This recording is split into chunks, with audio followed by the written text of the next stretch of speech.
Мен Култасова Гүлзат Зименбаевна, бастауыш сынып мұғалімімін. Еңбек өтілім 23 жыл, педагог сарапшы.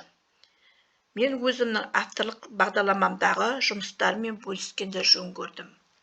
Менің авторлық бағдарламам қызықты грамматика деп аталады. Өрлеу біліктілікті арттыру ұлттық орталығы акционерлік қоғамының филиалы Қызылорда облысы бойынша кәсіби даму институтының 2024 жылғы 5 тамыздағы сараптау кеңесінде қаралып, баспаға ұсынылған. Авторлық бағдарламамның мақсаты оқушылардың жаңа мағлұматтарды пайдалану барысында ойлау қабілеттерін арттыру, ақпараттық технологияның жаңа үлгілерін меңгерту, шығармашылықпен жұмыс істей алатын жеке тұлға қалыптастыру, оқушылардың ойлау қабілеттерін арттыру. Міндеттері: жас ұрпақты қазіргі заман талабына сай, бәсекеге қабілетті деңгейде білімді етіп тәрбиелеу.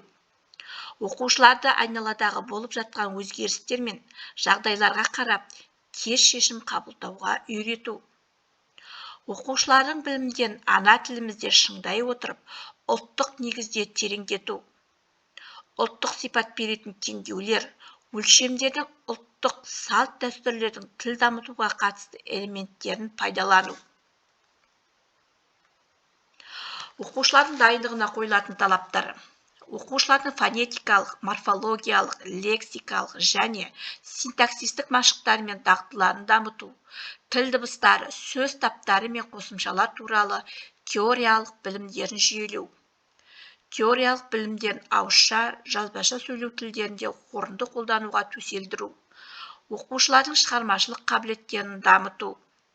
Оқу материалдары арқылы ана тілін жетік меңгерген ұлт жанды тұлға қалыптастыру. Күтілетін нәтиже: сауатты көркем жазуға дағдылану арқылы ізденімпаздыққа, шығармашылыққа үйренеді.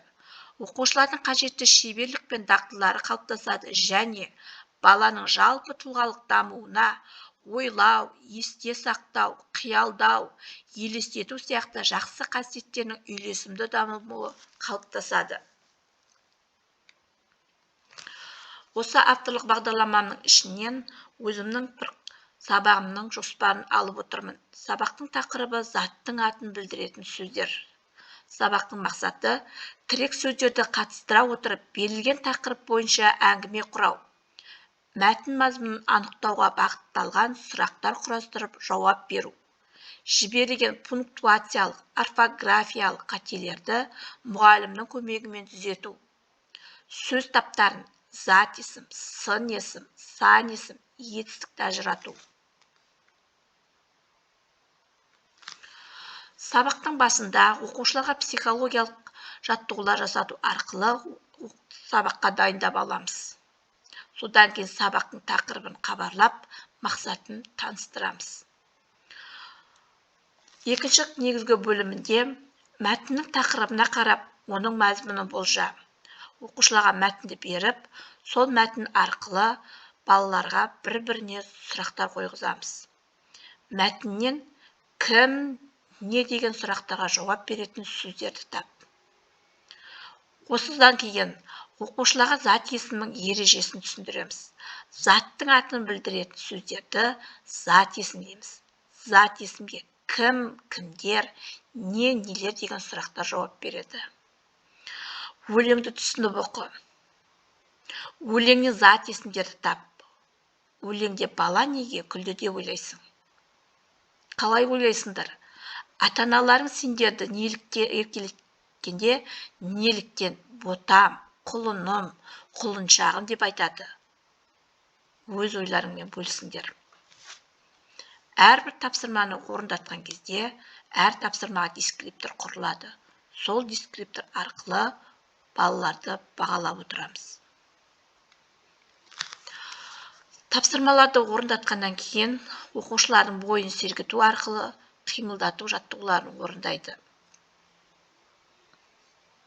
Келесі тапсырма: оқушыларға үйлестірмелі қағаздар таратылады.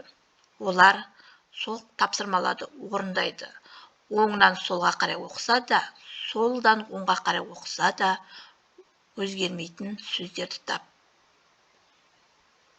Тапсырмаларды орындағаннан кейін сабақтың соңында жетістік баспалдағы арқылы оқушыларды бағалаймыз.